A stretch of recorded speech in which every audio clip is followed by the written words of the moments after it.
तो स्टूडेंट इस क्लास में आप सभी लोगों को हम क्लास 12 की फिजिक्स विषय के अंतर्गत जो आपका चैप्टर है प्रत्यावर्ती धारा, इसका बहुत ही महत्वपूर्ण प्रश्न आप सभी लोगों को हम बताने जा रहे हैं।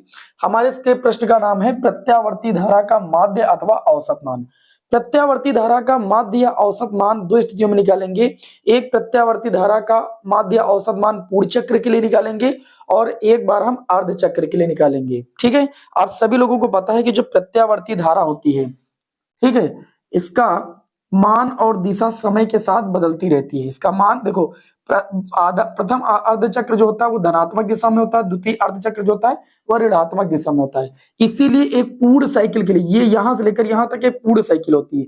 इस पूर्ण साइकिल के लिए जो प्रत्यावर्ती धारा का औसत मान होता है वो भैया शून्य होता है, इसीलिए होता है।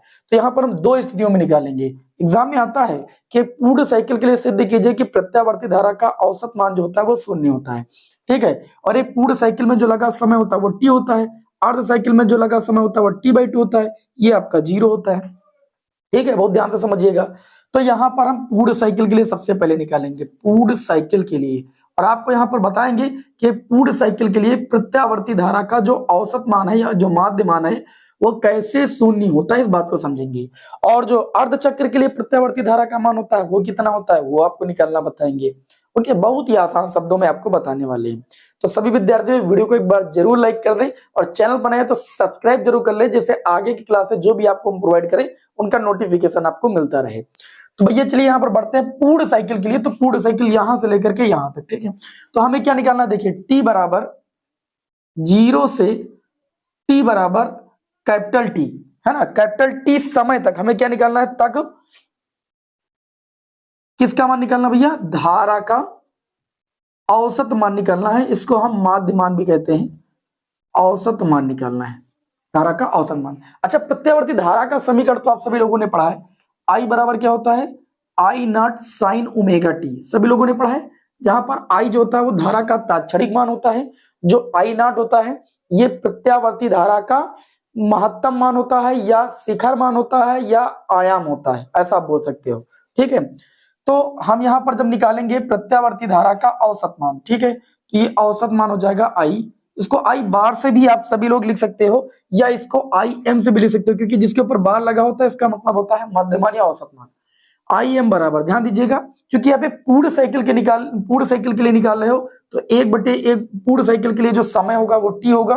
ठीक है, और समाकलन कर देंगे किसका भाई, 0 से टी समय तक, क्योंकि हमें पूर्ण साइकिल के लिए निकाले ना, किसका समाकलन कर देंगे, इस प्रत्यावर्ती धारा का, किसके रिस्पेक्ट में, टी के रिस्पेक्ट में, क्योंकि हम जो है टी समय के लिए निकाल रहे हैं, पूर्ण साइकिल के लिए जो है प्रत्यावर्ती धारा का माध्य मान निकाल रहे हैं। ठीक है, अगर अभी आधी साइकिल के लिए निकालेंगे तो यहाँ पर समय टी/2 कर देंगे, लिमिट 0 से टी/2 तक, मतलब यहां तक के लिए हो जाएगा। और जो कि 0 से टी तक के निकालने हैं इसलिए 1/t, 0 से टी लिमिट ले लेंगे और धारा आई का टी के रिस्पेक्ट में क्या कर देंगे, समाकलन कर देंगे। अब यहां पर लिख दीजिएगा, चूंकि आई बराबर कितना होता है प्रत्यावर्ती धारा का मान, आई नॉट साइन ओमेगा टी होता है। चलिए वैल्यू रख देते हैं, तो इसलिए ये आई एम बराबर कितना हो जाएगा, 1/t, समाकलन कर देंगे 0 से कैपिटल टी, आई की वैल्यू रख देंगे आई नॉट साइन ओमेगा टी और इनटू में कितना हो जाएगा भैया, dt हो जाएगा। अब सभी लोग जानते हो कि हम चाहे समाकलन करें चाहे अवकलन करें, जिसके रिस्पेक्ट में करते हैं वह राशि केवल अंदर होती है, बाकी अचर राशियों को बाहर कर लेते हैं। ये 1/t हो जाएगा और आई नॉट साइन ओमेगा टी से आई नॉट आपका भैया बाहर हो जाएगा। ये समाकलन हो जाएगा 0 से t और ये हो जाएगा साइन ओमेगा टी और ये हो जाएगा dt। तो ये हो जाएगा आई एम बराबर आई नॉट बाई कितना हो जाएगा, टी। साइन ओमेगा टी का समाकलन हर एक विद्यार्थी को जानना चाहिए। साइन ओमेगा टी का समाकलन होता है 1/ओमेगा माइनस का कॉस ओमेगा टी, और लिमिट आपकी हो जाएगी 0 से टी।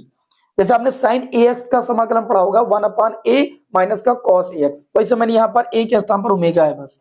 तो ये आपका हो जाएगा आई एम बराबर आई नॉट बटे में टी। ठीक, और देखिए माइनस का 1/ओमेगा को हम कर लेंगे बाहर।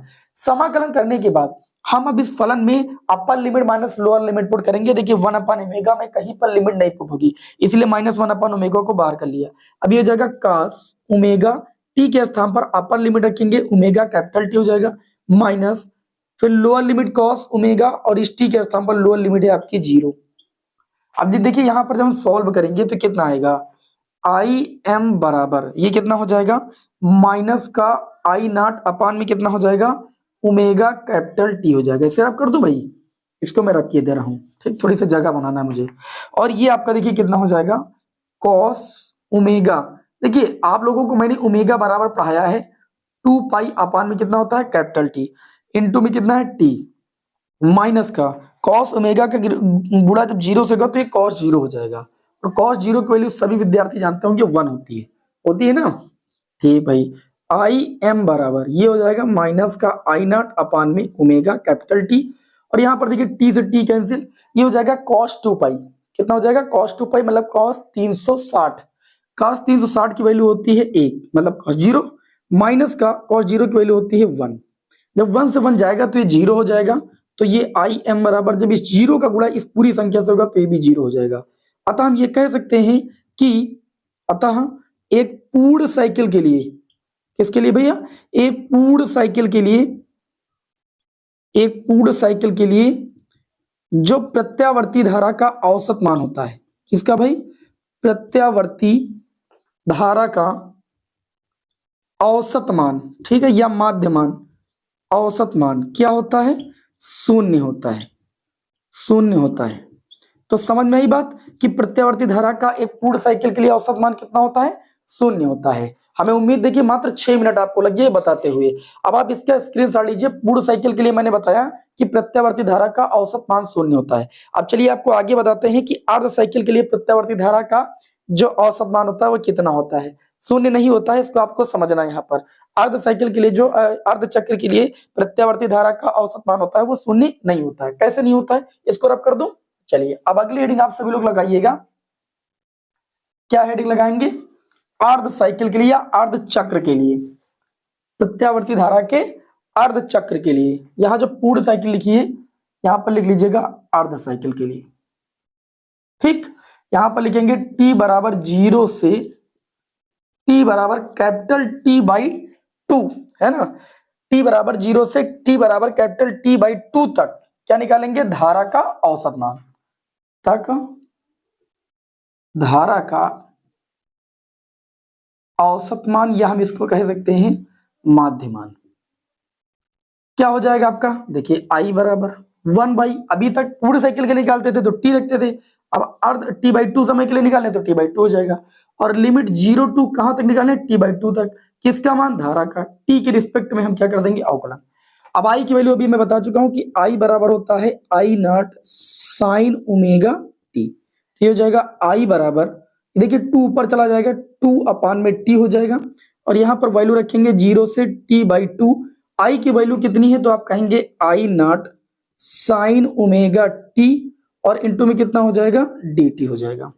तो आई बराबर हो जाएगा 2 अपान टी। यहाँ पर देखिए तो मैंने कहा अचर पद आई नॉट आपका बाहर आ जाएगा, लिमिट 0 टू टी बाई 2, और ये हो जाएगा साइन ओमेगा टी, और इंटू में कितना हो जाएगा, डी टी।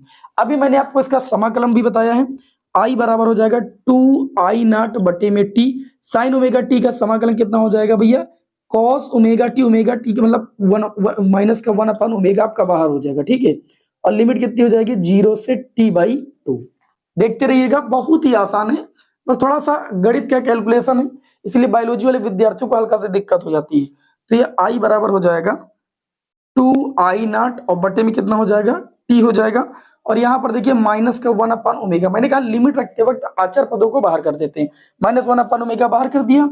अब ये हो जाएगा कॉस ओमेगा, और टी के सापेक्ष कितने, तो टी के स्थान पर पहले अपर लिमिट रखेंगे टी बटे में 2 इंटू में माइनस कॉस ओमेगा, फिर इस टी के स्थान पर लोअर लिमिट पुट करेंगे इंटू में 0, ठीक है। तो ये आपका आ जाएगा I equal to 2 I not अपान में टी। अच्छा, ये माइनस का माइनस लगा दीजिए, गुणे में 1 अपान ओमेगा, ओमेगा बराबर होता है 2 पाई अपान में टी, तो टी ऊपर चला जाएगा, बस समझ में आ रही बात।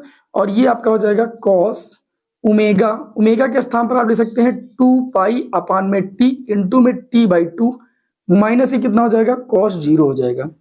तो ये आई बराबर कितना हो जाएगा, टी से टी कैंसिल, ये 2 से 2 cancel, minus I not by कितना हो जाएगा, पाई। यहां पर अगर देखेंगे टी से टी आपका कैंसिल हो गया, ये 2 से 2 कैंसिल हो गया, ये हो गया भैया कॉस पाई माइनस कॉस 0।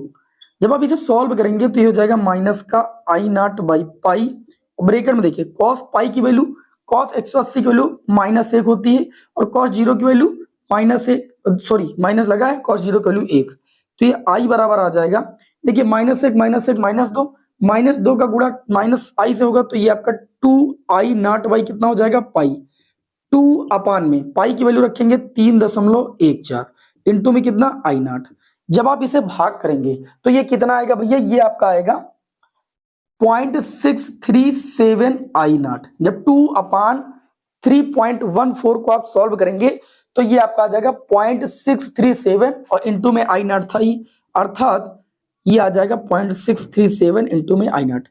अर्थात जो प्रत्यावर्ती धारा का औसत मान होगा अर्ध साइकिल मतलब अर्ध चक्र के लिए, वह धारा के महत्तम आयाम का 0.637 गुना होगा।